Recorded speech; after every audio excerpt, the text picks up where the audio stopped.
Halo teman-teman, salam sehat selalu untuk kita semua, salam sejahtera, semoga Anda dan keluarga baik-baik saja dimanapun Anda berada, tetap semangat.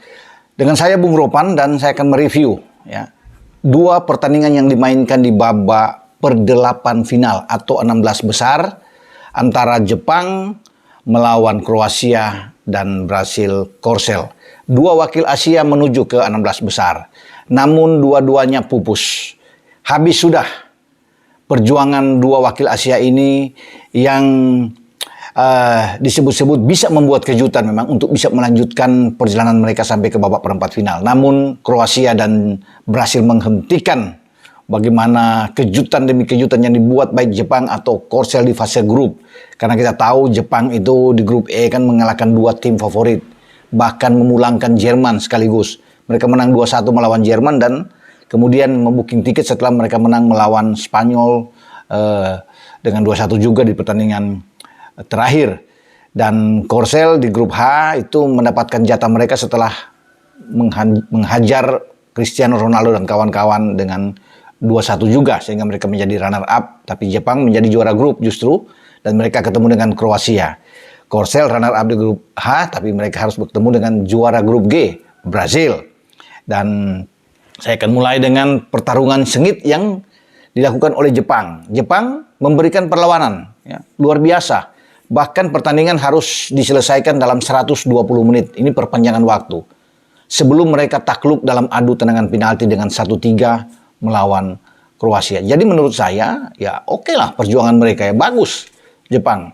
Ya. Tidak mudah bagi Kroasia runner up ya untuk Piala Dunia 4 tahun lalu di Rusia, di mana Kroasia kalah di final melawan Prancis ketika itu. Tapi saat ini Luka Modric dan kawan-kawan itu hampir saja mereka tergelincir karena ada beberapa peluang terjadi bagi Jepang yang memungkinkan mereka untuk bisa mencetak gol. Tapi penjaga gawang Livakovic ini luar biasa. Ya. Ini sepanjang waktu normal, perpanjangan waktu ditampil oke. Bahkan di adu penalti ada 3 penendang penalti dari Jepang itu digagalkan.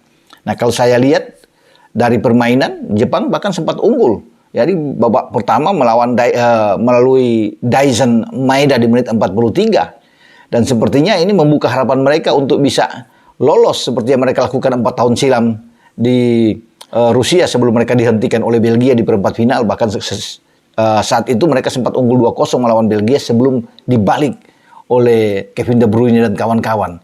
Sehingga Jepang itu gagal melaju ke babak semifinal ya.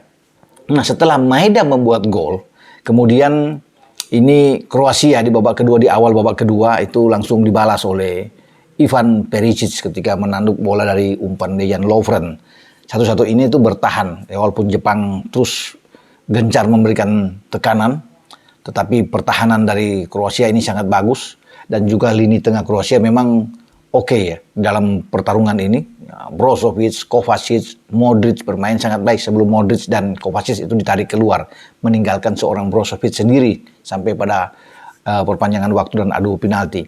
Kalau juga melihat dari statistik yang ada di lapangan, ya ini wajar pertandingan ini berakhir imbang antara Jepang dan Kroasia karena Kroasia itu melepaskan 13 tembakan dan ada 4 on target, ya, 1 gol dihasilkan. Nah Jepang justru lebih banyak ya. Sama-sama dengan 4 on target, tapi Jepang dalam hal percobaan menembak ke gawang Kroasia itu 17 kali. Dengan 17 kali ini memperlihatkan bahwa mereka begitu efektif ya di dalam membangun serangan, kemudian bisa melancarkan tembakan-tembakan sampai bahkan 17 kali lebih tinggi dibanding Kroasia. Ya, dalam ball position ya, mereka bahkan 59% ya kalau bisa dilihat, sementara Kroasia dengan 1%. Kebalik ya kalau kita bisa katakan di sini dengan Jepang 41% dan Kroasia 59%. Jadi kalau lihat dari sini 59-41 kan tipis. Ya. Sangat ketat ini pertarungan di sini. Namun Jepang harus akhirnya angkat kopor ya balik karena menyisakan 3 penembak penalti mereka gagal, 2 bahkan secara back to back ya. Ketika Minamino gagal mengambil penalti ditahan oleh Livakovic. Ya, kemudian juga ada Mitoma ya Mitoma ini gagal juga ditahan lagi oleh Livakovic, dan ini saya bilang penjaga gawang yang luar biasa ya. Jadi semua penendang penalti itu ditahan sama dia, kebaca sama dia. Sebelum Maya Yoshida juga kapten dari Jepang itu digagalkan. ya, oleh Livakovic. Sementara dari Kroasia itu hanya satu, Livaja yang gagal. Jepang hanya satu orang yang masuk, ya, Asano yang bisa menyelesaikan tugas dengan baik. Ya, dengan 3 kegagalan ini saya pikir berat mereka untuk bisa memenangkan laga di adu penalti ini, ya. Ini persoalan mental, kesiapan mental untuk menembak penalti, dan saya pikir Jepang tidak siap dalam hal adu penalti ini. Bahkan mungkin pelatih Jepang mengatakan bahwa dia tidak memilih, ya, pemenang-pemenang penalti katanya untuk bertarung lawan Kroasia. Jadi siapapun yang siap untuk maju, dan ternyata memang Kroasia lebih bagus, terutama Livakovic sebagai penjaga gawang mereka. Kroasia mendapatkan itu lewat Brozovic, ya. Vlasic yang mencetak gol untuk penalti sebelum Pasalic bisa menentukan kemenangan dari Kroasia ini, dan Kroasia sukses melenggang ke babak selanjutnya di babak perempat final. Lawan Kroasia siapa? Brasil. Brasil itu langsung menghajar Tiger Warriors ini, Korsel, bahkan dengan sangat telak 4-1, ya. Ini luar biasa penampilan pasukan Tite. Di babak pertama saja 45 menit babak awal itu sudah 4 gol. Jadi dengan keunggulan 4 gol ini tidak akan mungkin. Kalau Brasil sudah unggul 2 bahkan gol, jangankan 4 dengan 2 gol, untuk bisa membalikan keadaan lawan Brasil yang punya permainan yang sangat baik, sangat cantik. Jogo Bonitonya kembali muncul di sini, dan Samba Brasil memperlihatkan kematangan mereka, ya, kualitas permainan mereka, kualitas individu pemain-pemain mereka, bagaimana passing-passing mereka yang oke, cara mereka membuat gol, memanfaatkan setiap peluang yang ada di depan gawang, itu tercermin menghadapi Korsel. Ini yang membuat Kim Min-jae dan kawan-kawan, ada 4 Kim yang berada di garis belakang Korsel ini tidak mampu untuk bisa berbuat banyak. Bagaimana kombinasi yang cepat, ya, umpan dari pemain-pemain Brasil ini. Bahkan di menit ke-7 saja Vinicius Junior sudah bisa membolkan gawang Korsel. Nah, gol ini yang memicu menjadi penyemangat bagi Brasil. Di samping kembalinya seorang Neymar Junior setelah dia cedera, tidak bermain dalam 2 pertandingan di fase grup, di grup G, karena dia cedera melawan Serbia di pertandingan pertama, dan sekarang dia balik. Jadi ketika Neymar datang, permainan Brasil itu tambah oke, ya. Karena Neymar tidak bermain melawan Kamerun, dihajar sama Kamerun 1-0. Untung Brasil sudah bisa memenangkan 2 pertandingan sebelumnya, Serbia dan Swiss, sehingga 6 poin buat mereka, meloloskan mereka sebagai juara grup. Ya, walaupun kalah dari Kamerun. Tapi lihat ketika Neymar ada, itu lain. Starting 11-nya juga bagus yang ditampilkan oleh Tite. Alisson Becker yang tampil oke di bawah Mister, artinya dari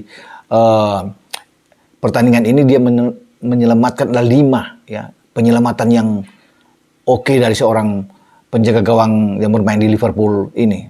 Di kanan menggeser Eder Militao bermain agak ke kanan, ya, walaupun dia ada seorang bek tengah ketika bermain di Madrid, dan di tengah itu ada Marquinhos bersama dengan Thiago Silva, yang kemudian mereka juga punya bek kiri yang bagus dengan Danilo, Casemiro bermain bagus dengan Paqueta. Di sana juga ada Neymar yang bermain agak bebas, ya, di antara 3 gelandang ini, tapi dia lebih menyerang ke depan. Sementara nomor 9 diambil oleh Richarlison, ditemani di sana oleh Vini Junior dan Rafinha. Kombinasi starting 11 yang oke.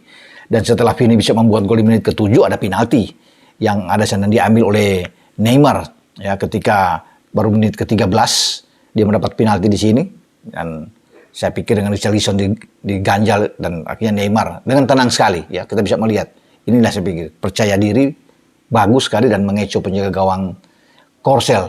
Dengan 2-0 sebenarnya mereka sudah di atas angin bisa menang. Apalagi di menit ke-29 Richarlison itu mantap, ya, untuk bisa membuat Brasil itu unggul di sini. Dan Richarlison itu menembak 2 kali dan 1 diantaranya bisa menghasilkan gol, ya. Sementara Vinicius Junior itu menembak juga 2 kali, ada 1 gol dan 1 assist yang diberikan oleh Vini Junior. Neymar mencetak 3 kali, menembak 3 kali, 1 gol, 1 assist. Neymar. Jadi begitu kuat memang bagaimana mereka bisa bermain melawan Korsel sebelum Lucas Paqueta melengkapi kemenangan Brasil, ya, di menit ke 36, ya. Akhirnya mereka bisa menang dengan ini. Ada gol balasan dari Korsel dari pemain pengganti, ya, Paik Sung Ho di menit ke 76.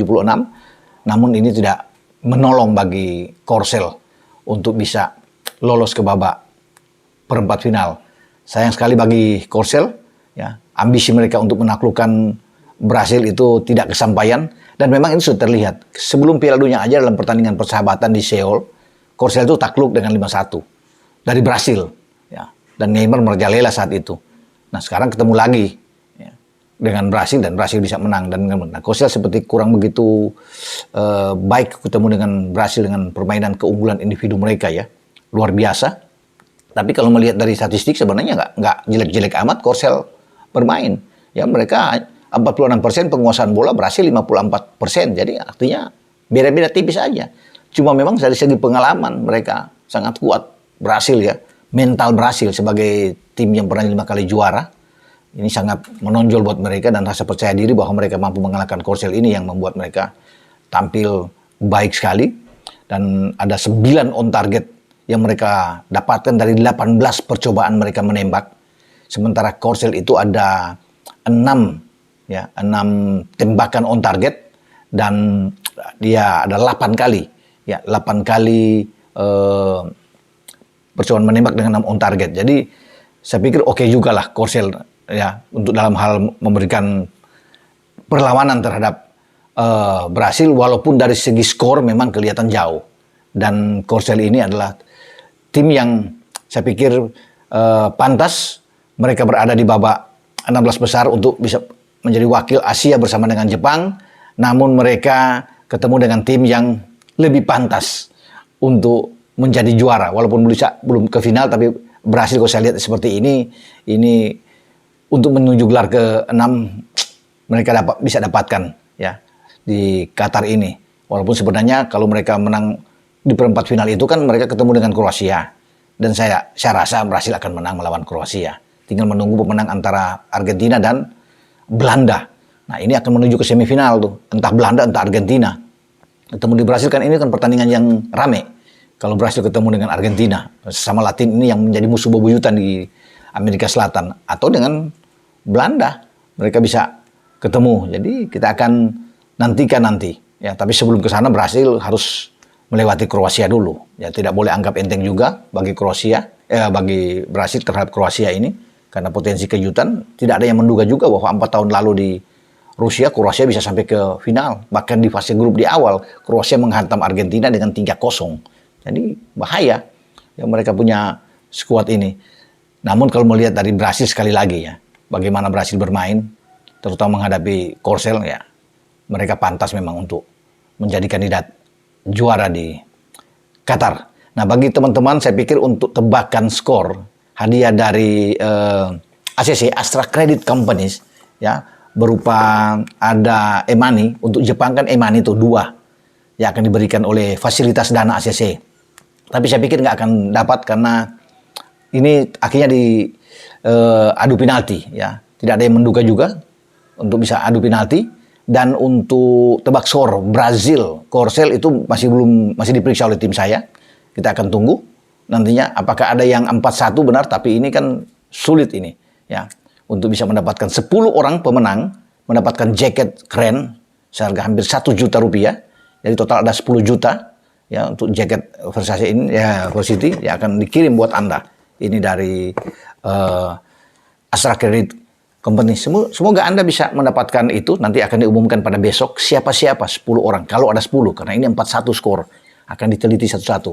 Ada 1000 lebih yang kirim ikut ya, baik di IG saya atau di kolom komentar di channel Bung Ropan. Oke, sampai di sini dengan saya untuk review pertandingan babak 16 besar antara Kroasia dan Jepang yang berakhir adu penalti 3-1 untuk Kroasia dan Korsel takluk dengan 1-4 dari Zamba Brasil. Ya, terima kasih buat Anda yang sudah mensubscribe channel YouTube Bung Ropan. Ya, ini perlu saya katakan karena tanpa Anda semua yang membantu, channel saya tidak akan berkembang. Jadi dimanapun Anda berada, salam buat keluarga Anda. Sekali lagi, ya terima kasih banyak untuk semuanya. Ciao.